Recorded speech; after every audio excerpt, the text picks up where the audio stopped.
लंब आहे उदर ज्याचे असा तो। तसेच गजमुख या शब्दाचा विग्रह कसा होईल? गजाचे आहे मुख ज्याचे असा तो। या दोन्ही शब्दांचा विग्रह काही असला तरी जेव्हा आपण हे दोन्ही शब्द ऐकतो तेव्हा आपण स्मरण मात्र बाप्पांचे करतो। म्हणजेच काय, या शब्दांमधील दोन्ही पदे महत्वाची नसून त्याचा विग्रह केल्यानंतर तिसऱ्याच पदाचा बोध होतोय।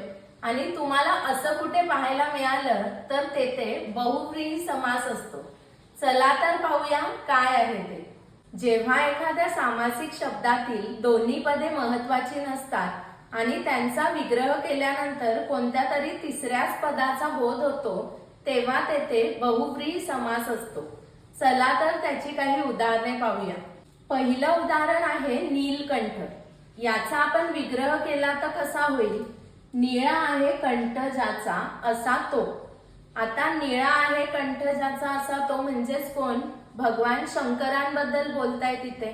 म्हणजेच या सामासिक शब्दाचा विग्रह केल्यानंतर ही दोन्ही पदे आपल्याला दिसत नाहीयेत तर कोणत्या तरी तिसऱ्याच पदाचा बोध होतोय, त्यामुळे येथे बहुव्रीही समास आहे। दुसरं उदाहरण पहा, पितांबर। पितांबर म्हणजे काय? पिवळे आहे ज्याचे वस्त्र किंवा अंबर असा तो। आता पिवळे वस्त्र कोणाचे असते? विष्णूंचे। म्हणजेच इथे सुद्धा याचा विग्रह केल्यानंतर ही दोन्ही पदे आपल्याला दिसतच नाहीयेत तर कोणत्या तरी तिसऱ्याच पदाचा बोध होतोय।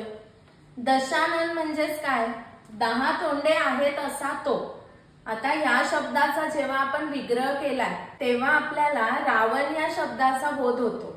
म्हणजेच ही दोन्ही पदे महत्वाची नाहीयेत, कोणत्या तरी तिसऱ्याच पदाचा बोध होतोय।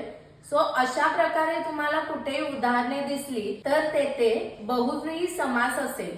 आता याच्यामध्ये काही टाईप सुद्धा आहेत पण ते आपण नंतर पाहू।